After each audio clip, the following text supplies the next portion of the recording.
Pemirsa, kita masih akan meneruskan kunjungan kita di Ketapang untuk mengenal lebih jauh keunikan dari keuskupan ini. Salah satunya ialah katedral di Ketapang.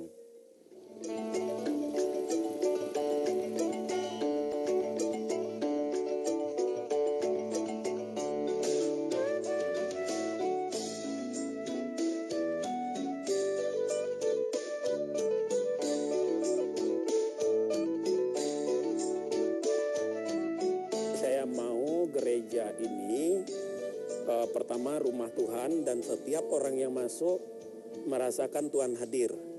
Tapi Tuhan yang asli orang sini. Jadi bukan Tuhan orang asing, bukan Tuhannya orang Eropa, bukan Tuhannya orang dari Sumatera atau dari Jawa, tapi Tuhannya orang Ketapang gitu. Itu yang mau saya wujudkan gitu. Pertama dari bawah itu ada naga. Orang Dayak itu sangat percaya dengan naga. Naga itu kekuatan di bawah bumi, ya. Saya maksudkan supaya budaya kepercayaan Dayak yang nilainya itu negatif, tidak sesuai dengan nilai iman, itu mestinya kita buang atau dikalahkan oleh salib Yesus yang memang merupakan jalan keselamatan untuk orang Dayak.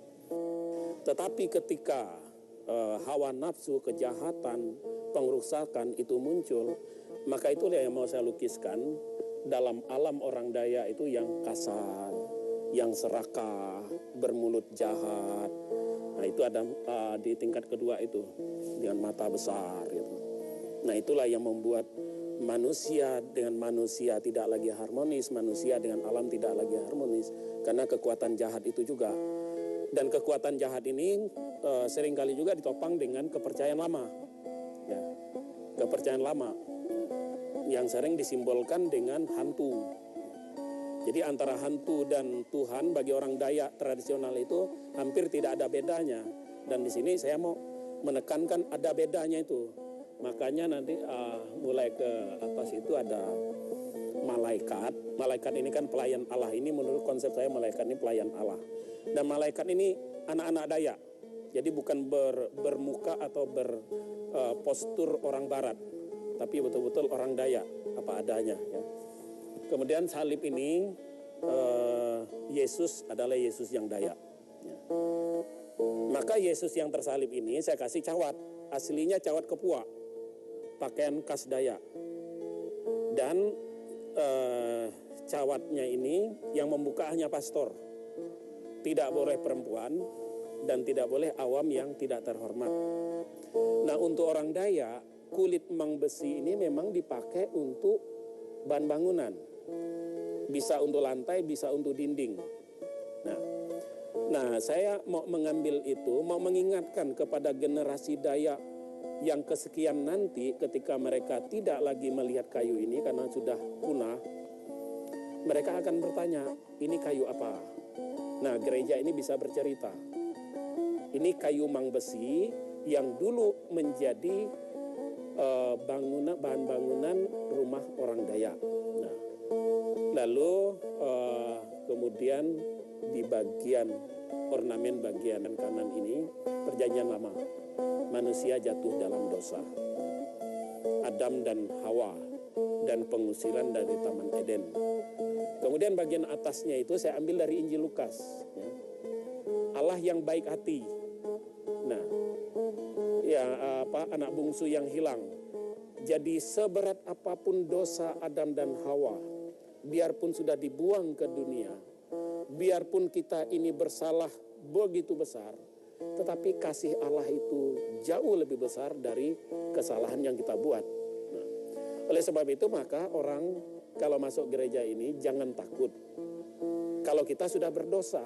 Karena Allah ini datang untuk orang berdosa dan dia pasti menerima orang yang berdosa itu dengan lapang dada. Bahkan Allah sendiri akan menjemput kita asal kita mau kembali kepadanya.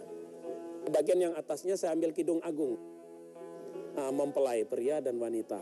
Nah, saya pikir ini bagus untuk menggambarkan bagaimana kemesraan Allah dengan umatnya. Jangan umat merasa Allah itu begitu jauh, tapi Allah begitu dekat sekali dengan kita. Nah, lalu yang bagian tengah, inti dari pewartaan Injil dari iman Katolik adalah Yesus yang mati di kayu salib.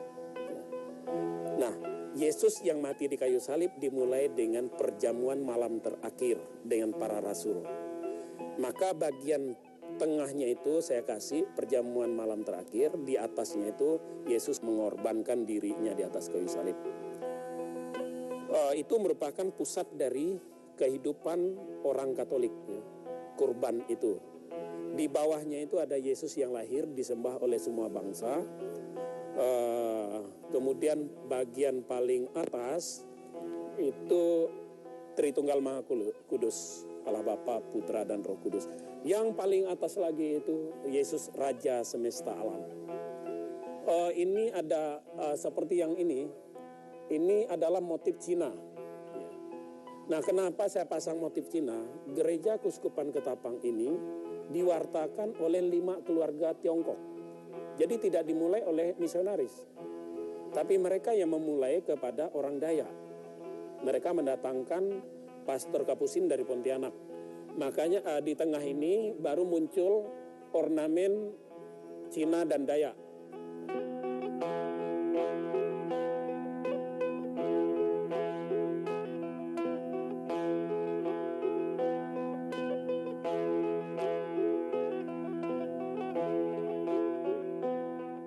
Saya mengharapkan bahwa gereja ini bisa menghantarkan umat kepada Allah yang benar.